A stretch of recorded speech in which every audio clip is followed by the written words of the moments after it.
Well, hi everyone, and greetings from Northern Michigan. This is Bob the Science Guy, and welcome to Trig on Tuesday. Today we're going to do trigonometry, but I've got something special for you. We're going to do another proof that I found the other day that I thought was exceptionally elegant, and I think you'll enjoy doing it with me. Now, let's just go ahead and review real quick what we know so far. If you have a triangle like so, the sine of the angle alpha here is A over C, or the opposite over the hypotenuse. Cosine, likewise, is the adjacent over the hypotenuse. And tangent is the opposite over the adjacent, or sine over cosine. Now, here's what we're going to do today. Let's look at these functions right here. What happens if we have two angles, angle alpha and angle beta? How do we find the sine of angle alpha plus angle beta, the cosine, and the tangent? Now, what we're going to do in this episode is we're going to look at the sine and the cosine because the tangent's a little bit more complicated. But this is a beautiful proof, and it involves the tail of four triangles. And here they are. 1, 2, 3, 4. So today we're going to do the full Monty. We're going to do algebra, we're going to do trigonometry, and we're going to do geometry. So let's cue up the music and get going.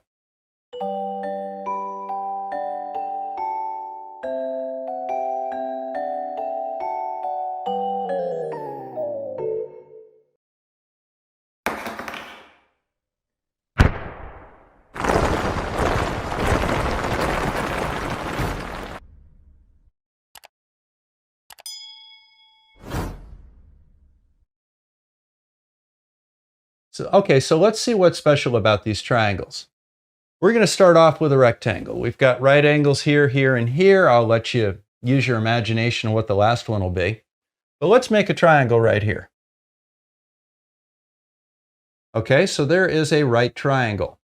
Then what we're going to do is we're going to come straight up this way at a right angle and make another right triangle.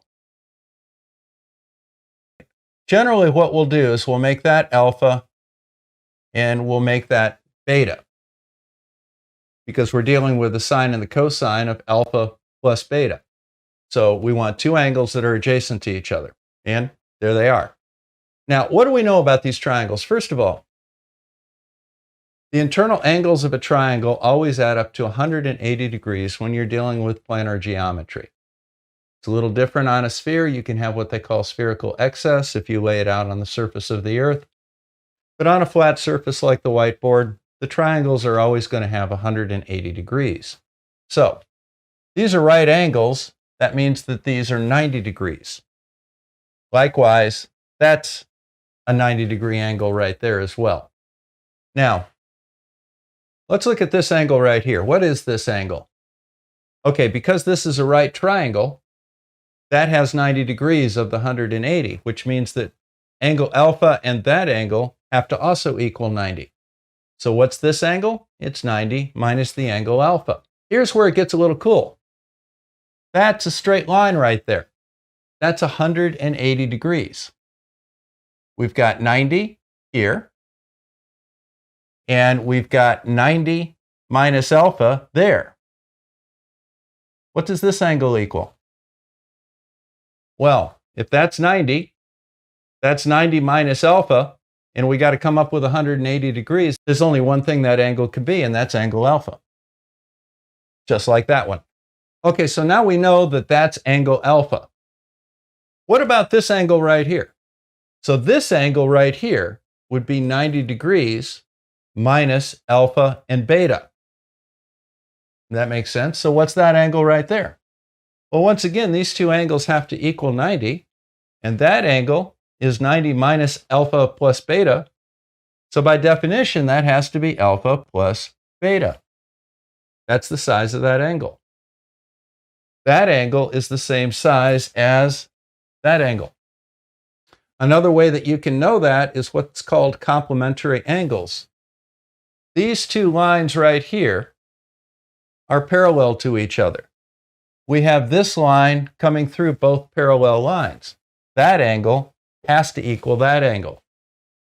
So now we've demonstrated what the four triangles are. Now let's go ahead and see if we can derive sine alpha plus beta and cosine alpha plus beta using our four triangles. So let's go ahead and strategize for a moment. We've got our 4 triangles. Now, part of the proof is that we need to know the length of one side, and that side is generally listed as 1. So in our case, for our first example, we're going to call this side right here a length of 1.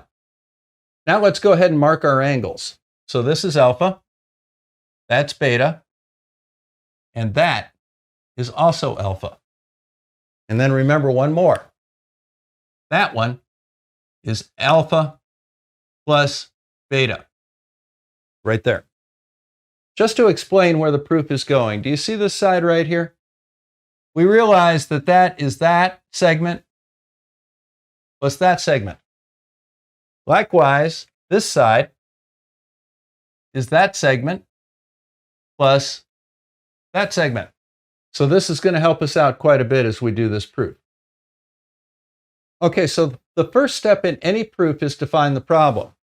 We want to find out what sine alpha plus beta and cosine alpha plus beta are, and we're going to use this diagram, which we've properly labeled, identifying the triangles and the congruent angles, and we're going to use it to figure out the answer to our problem.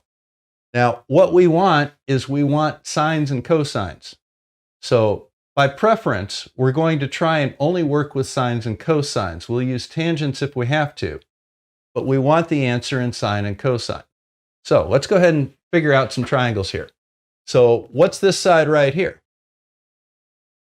Here's angle beta. This is going to be cosine beta. Likewise, that will be sine beta. Because essentially what we have right here is a unit circle. And if you recall that, a unit circle is a circle with radius of 1. That becomes the cosine. That is the sine. All right, so here's angle alpha. What's this side right here? So what do we have? We don't have that side. We don't have this side. So what we need to do is just start with one of these sides and work with what we have. So since we're starting with that one, we're looking at the cosine of angle alpha. See how that would be? And the cosine of angle alpha would be x over the cosine of angle beta. So it would be x over the cosine of angle beta. Now, in order to isolate x, which is what we want, what we need to do is we need to move that over to that side. So what we're going to have is cosine alpha times cosine beta equals x. See how that was done? Pretty straightforward. So let's get rid of that and just write it in.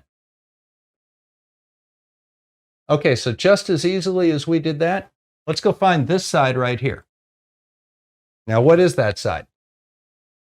That would be sine alpha equals x over cosine beta. And we just rearrange it the same way. We'll bring that over. So this becomes sine alpha cosine beta. All right, we're going to solve this triangle now using the same technique. So right here is angle alpha. This side, which we're going to call x, is going to be the cosine of alpha equals x over sine beta. And we can solve that the same way we did these. So we have cosine alpha sine beta. That equals x. Now we'll solve the last leg, that one right there. So what is that? Sine alpha equals x over sine beta. Once again, sine alpha sine beta equals x. So we'll put that right up here.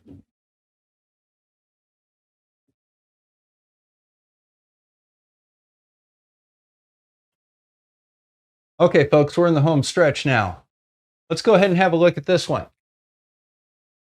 What's this side?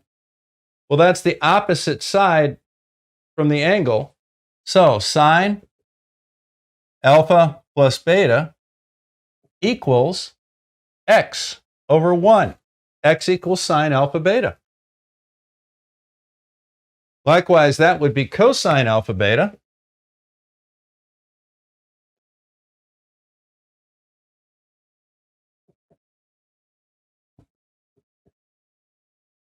We can get rid of that. So this is cosine alpha plus beta. Now we can solve easily.